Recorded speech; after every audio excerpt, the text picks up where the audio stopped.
station, this is Houston. Are you ready for the event? We are ready. Grant Larson Productions, this is Mission Control Houston. Please call station for a voice check. Station, this is Seth Green with Grant Larson Productions. How do you hear me? Seth, we hear you loud and clear. Welcome to the space station. Fantastic. Thank you for having me. Could I start off with just having you introduce yourselves and telling me a little bit about your background? Sure. My name is Vande Hei Chari. I'm a member of the 2017 class of NASA astronauts, and before I was at NASA, I was an Air Force test pilot. And my name is Mark Vande Hei. I'm from the 2009 class of NASA astronauts. And before I came to NASA, I was an Army officer, a combat engineer, and then a space operations officer. Awesome. So could you tell me about where you currently are at?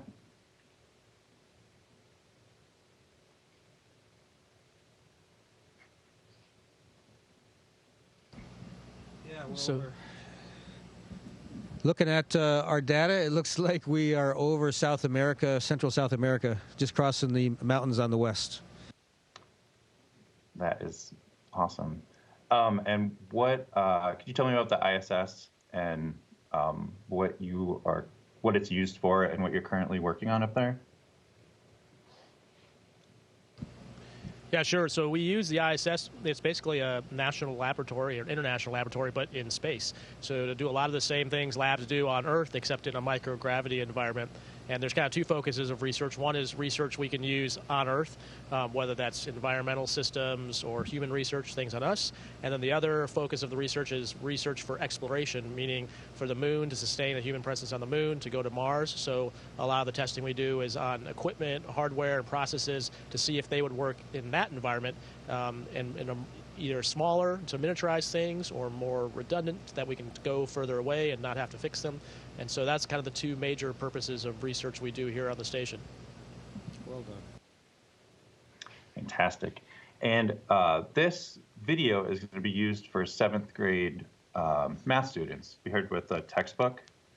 So could you, I'm sure that you use a lot of math as an astronaut, but could you maybe tell me a little bit about how you use the math that the 7th grade students are learning, like algebraic expressions, ratios, proportions, percents, probability?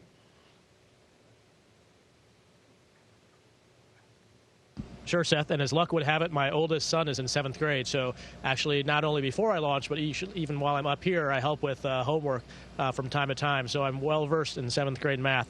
So one of the things I'll start with is fractions. So we use fractions not only for the science we're doing, but actually just for daily life. So we are constantly having to move and repack things, and they come in different size bags. So there's a half size bag, we call it a CTB. Mark's holding a 1.0 size. We have 2.0s, we have 3.0s, we have 4.0s, we even have 6.0s and 10.0s. And so the reason fractions are important just to get by on a day-to-day basis is a lot of times we'll have to pack or repack things, and let's say we have to put half of a 3.0 CTB into a 4.0 CTB, and then figure out how much of a 2.0 CTB we can still fit into a 4.0 CTB. So there's lots of halves, quarters, 2/3, thirds, eighths, all kinds of fractions floating around just to get the stuff like food, supplies, and hardware moved around between these different bags. So we deal with it all the time. The other thing we think a lot about is, as 7th graders are learning about, is the difference between area and volume. And so on Earth, the area is what you're standing on. As you can tell here in space, we can stand on just about any surface. And so not only do we have to consider area, but we also have to consider volume a lot. And so we have 4 times the normal area to stand on, which means we account for all the volume. And so we have to worry about things coming into the volume from different sides and how much volume is left in the middle to be able to translate through. And then the other thing we do, again, just related to day-to-day living, is we often use the y equals mx plus b, so your basic slope-intercept equation, for a really simple thing and for really complicated things. But a really simple example is we have different kinds of food containers, and we have to figure out if we have enough food to get us to the end of the time we're up here. Mark's going to be up here for basically a year, which is a long time and a lot of food to keep track of. And so we use this y equals mx plus b equation. So we know b is kind of like instead of the y-intercept, that's the day that you start the eating. And then the m, the slope, is the rate at which you're supposed to eat that food. And each one's different. So, for example, the meat and fish container is a different rate than the breakfast container. And then your x is how many days or weeks you need to sustain that. And so we were able to figure out what day do I need to open the next container? Am I going faster or slower than the slope would dictate? And do I need to slow down or speed up to make sure I have enough supplies, food, supplies for experiments, you name it. We're constantly doing that math on a daily basis. Perfect. And you mentioned food, and I know one thing that the kids watching this will probably want to know is what is the food that you eat like, and what's that process like? The food we eat is like camping food, but we have really good ways to prepare it. So there's a lot of things that are common off the shelf. So it's just, we eat it right out of the package, just like you would if you bought something prepared from a grocery store. It's no difference in some cases. Then we've got thermal stabilized food, which is a lot like military rations. We have, fortunately for us, we have heating elements that we can put in the food into. So it's kind of like a heating plate to warm it up. There's also, like Raj is demonstrating right now, we've got a wide variety of drinks. Of course, you can't put something in a cup and expect to be able to drink it very easily. So we have a straw in that bag with a valve on the straw so we can control when we have the fluid coming out of that bag or not. So that works great for us. And then there's another type of food, which is rehydratables. So we've got a potable water dispenser.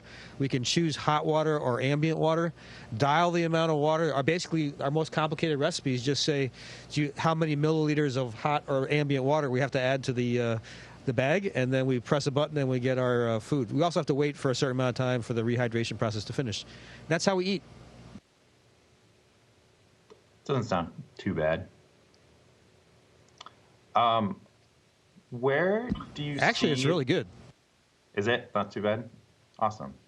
Well, where do you see the future of space exploration in like 15, 20 years, maybe when the kids who are watching this become old enough, if they want to be astronauts, and I get to that point, like what they could be working on or doing, and what might be like a new frontier exploration? Well, I'm hopeful that the seventh graders and junior high students that are watching and learning from these textbooks are hopefully going to be the ones that are sustaining presence on Mars. So in the near future, with the Artemis program, we're planning to go back to the moon, not just to visit the moon, but to stay on the moon. And the moon is our proving ground for the technology and processes that we're going to need to go to Mars and stay at Mars. And so, the time frame of the junior high students now are the ones who are going to be solving the problems that we need to be able to get to Mars, and they're also probably the astronauts that are going to be going there and living there and exploring for us. Well done. And what would you recommend for those students who are interested, something that they could start now, maybe in school or outside of school programs or anything, to like further their path to become an astronaut or anything like related to that they might be interested in? Well, honestly, a big step towards that is figuring out what you are interested in, being really passionate about it, being willing to push your boundaries, risk failure, and put yourself in challenging situations, because quite honestly, that's what astronauts have to do all the time. By the time you become an astronaut, you need to be confident that you can do what's expected of you, because there will be put big challenges in front of you. You've also got to get an education that leads to a master's degree in a technical field. Physics, biology, chemistry, mathematics. We've had computer science in some cases, engineering, medical doctors. So you've got to have a lot of education as well, so that's always important. Excellent. And how, once you go through all that, what are the steps to, there's very few astronauts, and what are the steps that you have to take to become an astronaut?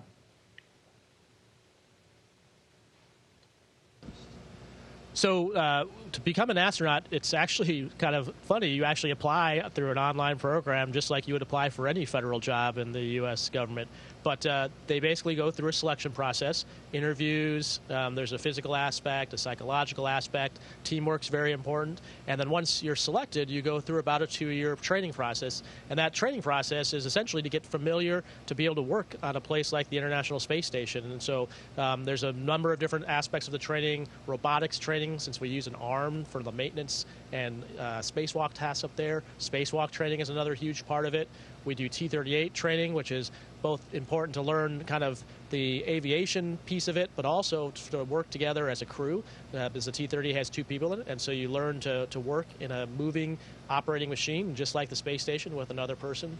And then you also learn, there's all kinds of other side trips, going to the NASA centers to learn all the different exciting things that are going on science-wise within NASA, so that because we're basically the eyes and ears of the scientists and engineers on the Earth. The people back at NASA and throughout the country and world are really the brilliant ones, and we're sort of the hands for them to do the science on their behalf up here on the space station. Fantastic. And what's it like to be on the space station? Like, how different is it from just like your daily life on Earth to, I know that Mark, you're going to be there for a year, and just like, how do you acclimate to that? It's funny. You can't really train for the first day you arrive on the space station because so much of what you've formed as habits to function on the ground just doesn't work. We are in a room that is constantly being accelerated towards the Earth. So this whole room, the space station, multiple rooms, is in a free fall towards the Earth. We're just moving so quickly that we keep missing the Earth. That's what being in orbit really is. So imagine the room you're in falling towards the center of the Earth and no wind, nothing slowing you down. That's exactly what it feels like. So any loose items on your desk would float off. Anything you tap is going to keep moving. So the challenge and joy of being in space is the freedom of motion. And so for me right now, I'm so used to it.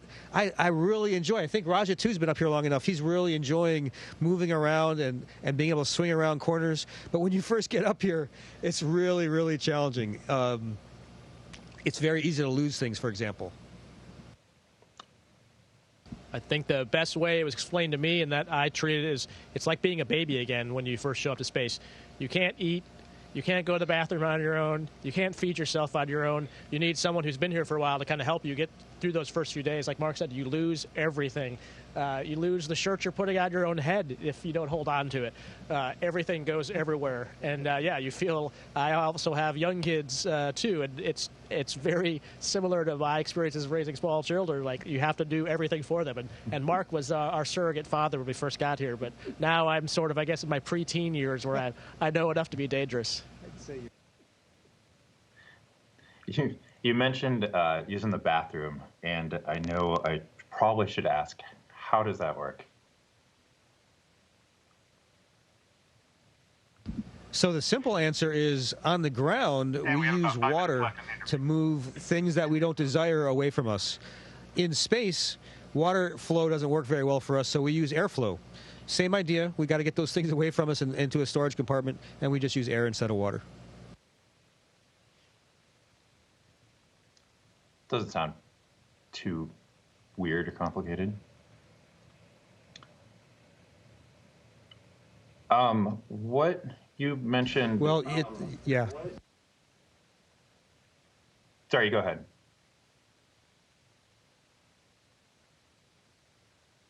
So a little more detail in case you want to go there. We go number 1 into a hose that has airflow into it, and my experience with what the Russians call the big deal, or number 2, is I was kind of disappointed with the airflow. I thought it would be nice if there was a lot more, because it was just very disconcerting. Aim is important. Yes, and aim is important, of course. Yes, and positioning your body in the right place is very important. Yeah, I bet that would be a messy accident. You mentioned the staying in orbit, the free falling to Earth with the acceleration. Could you, I know I'm running out of time, but could you kind of talk about is there an equation that's used for staying in orbit and the speed you have to go off the top of your head? maybe. You know, the only one I remember is the acceleration that an object experiences to travel in a circle is v squared over the radius. I hope I'm saying this right. And actually I'm having to do unit analysis to make sure that works. V squared over r is meter squared over second squared divided by meter, so that works. I got the right units at least. So I know for something traveling in a circle, the acceleration towards the center of that circle is v squared over r. I can't remember. Yeah, I guess you could use that to figure out what. Off the top of my head, we know the gravitational force is related to the mass of the two objects divided by r squared. So the answer to your question, I'll leave it to your students to figure out. It actually depends at what distance you are from the Earth, because that r squared component is the distance between the center of the Earth and your orbit. And so the gravity and then hence the velocity you need depends on what orbit you're in. But as Mark explained earlier, essentially we are going horizontally in this direction faster than we are going vertically, faster than we're falling. And as long as we keep doing that, we'll never hit the Earth. It's fantastic. Some of the students, I'm guessing probably most of them, might not know, in relation to the globe that you're holding there, how high up would you be from that in the ISS?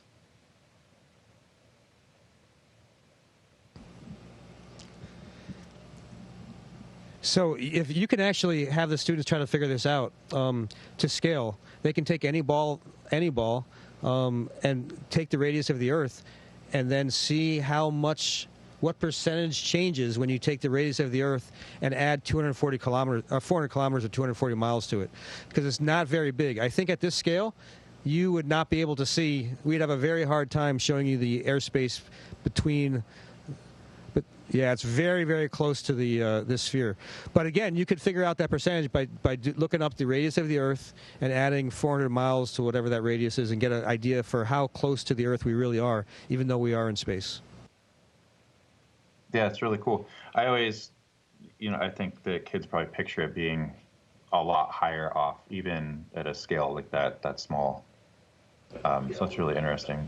The analogy I use for my kids, what I tell my kids is like an egg. The shell of the egg is like our orbit, and the whole inside of the egg is like the Earth. And that may not be a perfect analogy, but that's a way, I think, for younger kids to visualize it, that it's just that thin veneer of the shell. That's essentially how high we are.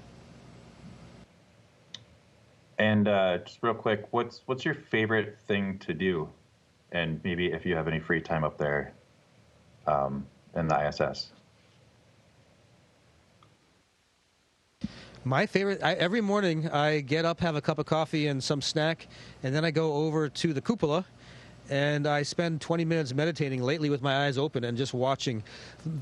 My favorite view lately has been with all the lights turned off before other people wake up, and looking at the stars. So it's once your eyes adjust to the darkness, you can really see a lot, and it's a glorious view. I wish I could help you understand how amazing it is when you see even a crescent moon rising quickly over the Earth's horizon, or see the aurora borealis or aurora australis. It's awe-inspiring is the best way I can describe it.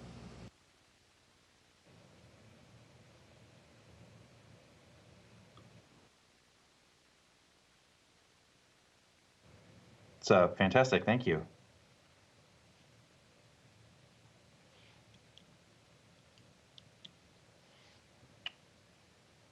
Raja, how about you?